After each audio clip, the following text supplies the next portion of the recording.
Alright, what's up everybody? My name is Sen, welcome back to the channel, and a couple things today is primarily I want to talk about the patch. Obviously, we recently just got the Season 4 patch. We got Lucy, everything seems cool and fresh and interesting. Minor thing, like I said in the previous video, I want to see the intro screen change. I want there to be a different startup.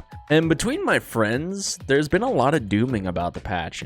There's been big doomer energy about like all his characters and him saying he's like, oh man, I don't have a character right now. I'm like, okay, like surely it's not actually that bad. The biggest one and bit of dooming was for Nagoriyuki. Vince has been playing Nagoriyuki for a very long time. Let me talk about my character first. Let me talk about Kai. I don't really play Soul anymore these days. He's kind of just taking the bench. I'll break him out on occasion. I don't even know how he got changed. I think his wild throw got changed, but that's kind of the extent of what I know. Kai got some minor changes, well, minor and major. So for this character, they made a change to his shock state where even after you get hit with the character, they will remain in shock state for a duration of time, which is very nice. It helps stabilize the character, helps keep shock state more consistent. They changed his 2S to have a bit of a bigger hitbox. I don't know how dramatic this actually was. I didn't use his 2S a lot. Maybe I'll start using it more now.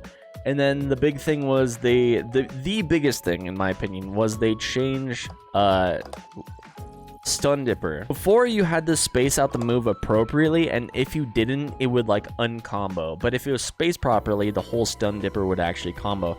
Now it pops them up, so it will always combo on hit. Nice bit of stability.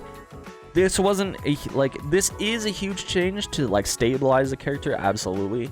But I got so used to spacing the moves appropriately that I don't know, like it was just all in my hands. That didn't change the character much for me. But very nice quality of life changes. Obviously, good little buffs for the character. Very nice. I don't know how much this will change the perception of the character dramatically. I don't think a ton. Personally, maybe I'm biased. Who cares? The thing that really gets me is the change towards any character that is not a positive towards someone's own is a negative change. All right, I'm going to take a couple shots at my friend Will. Will was a previous Ramlethal player that was their character. And they did nerf Ramlethal, you know, a while ago. They did shoot her pretty good. You were no longer able to recover the swords as easily. I think it was just like a duration of time. I'm not exactly sure how the swords work. But obviously, this was a pretty major change to Ramlethal. I'm sure it did hurt losing that significant amount of power. With that said, from what I heard, she got nerfed from top tier to top tier. Just because you're no longer able to do the things that you were able to abuse before doesn't mean the character is no longer good. It just means you have to pursue other avenues to exemplify these strengths. And that kind of did show when myself, Vince, and Andrew played together online. I was random selecting characters. I got Ramlethal. Heard that sword toss was shit, so I just didn't use it nearly as much unless I was sure it was going to be an effective use of the move. So I was just looping like really good normals and the flip and that move and what was the pillar move? I was looping that move and just looping very strong offense. Yeah, I wasn't able to use sword toss, but you know, the character still had other strengths, nerfed from top tier to top tier. Now back to Nagoriyuki. I was getting that same energy from Vince about Nagoriyuki. They changed his DP or something like that, but the major change here was the change to Beyblade. Beyblade is now no longer a low, it is a mid attack, which, you know, is a significant change to the move. But the doomer energy of like, now Nagoriyuki has no mix, I'm like, oh, okay, just because you do not, like, no longer have this, like, very good, strong, abusable option, like, thinking about full screen low, pretty much, like, oh, that's pretty fucking buff. Yeah, it's a change, and you will not be able to get away with, like, the degenerate stuff that you were able to with Beyblade. But I assure you, the character is still likely going to be very good. This character still has potent strike throw mix. Just because you don't get like a full screen like belligerent low doesn't mean it's over for you. On top of that, like this move is still good. It's still extremely fast. It's only minus into single digits, if not even on block. Like, Beyblade is still completely very much a solid move. This was like a non-change change. Now, if you were to say the change to like whatever your blood state would be, yeah, I don't know shit about how like blood changes this character. Honestly, out of spite, like I'm very much tempted to learn this character and pick him up just to show that he's still strong.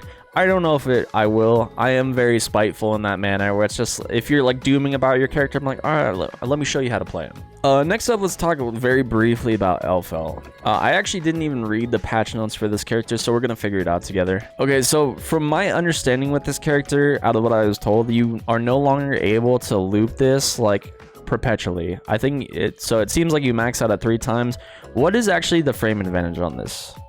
You're -2, you're still literally safe. Before, I went out of my way to look up what this character did because Vince was simply just looping this over and over on us perpetually, and we didn't know what to do about it. So the fact that you simply can't do that anymore, my apologies. Yes, very heavy nerf. My bad. To me, this is like a non-change change. Yes, does it hurt like the way you stagger your offense or whatever? Sure, but I'm just like, okay, you just confirm the hit. If it hits, you go into the rest of your follow-ups. If not, you just simply stay safe. Or if you do want to go into your follow-ups, you're going to have to commit to an RC if it's blocked. I was having a conversation with a friend where I was saying like, oh, look, it's okay to shift around the balance of the game. Like, you know, Nagori Yuki was the best, if not one of the best characters in the game. Say for like maybe a patch here or there that I don't know about because I don't follow the game that closely. And then like the immediacy in the retort of Soul was the best character in the game. I'm just like, well, you know, that's the thing is Nagori Yuki in season 1 was like a sleeper character that we thought was bad but just ended up being really good, and I think got buffs or something like that. And yeah, this character's been very good for a very long time, so it's okay to want to shift around the balance. Like, it's okay to make other characters top tier.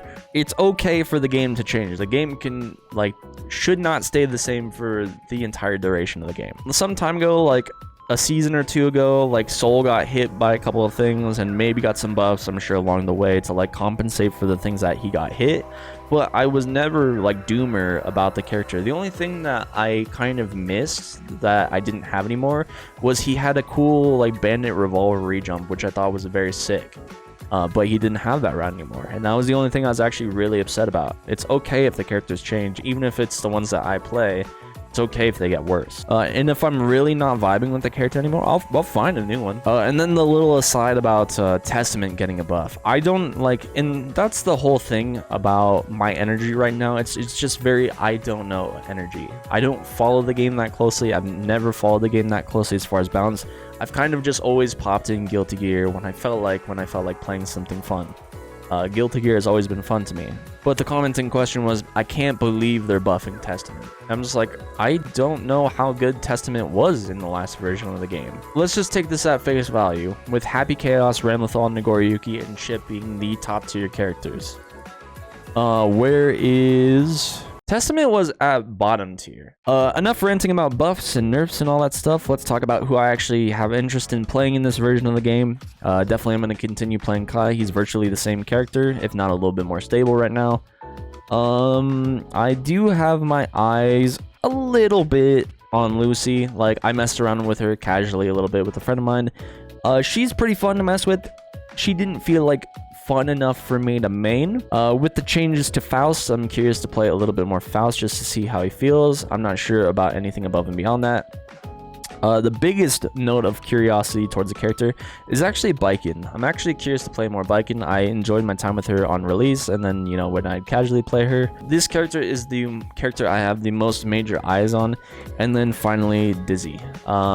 Pretty curious to play some Dizzy. I played Dizzy a little bit in Exerd, not extensively. I didn't play Exerd extensively.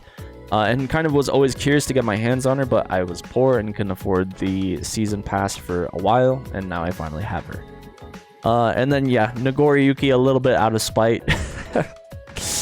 Yeah, just to see if I can make this character seem good or feel good, or maybe they're still very good. I still think they're incredibly good in this version of the game. An important, for instance, that I like to use is actually Punk. If you guys haven't seen this episode of one of my favorite fighting game podcasts of all time, go check it out. All right, so I want to really quickly finish things off by bringing up Street Fighter V, which is actually an example from that video in question of No Frills. Right off the back of Season 1 going on into Season 2, Punk's main, Karin Kanzuki, got a laundry list of nerfs from the previous version.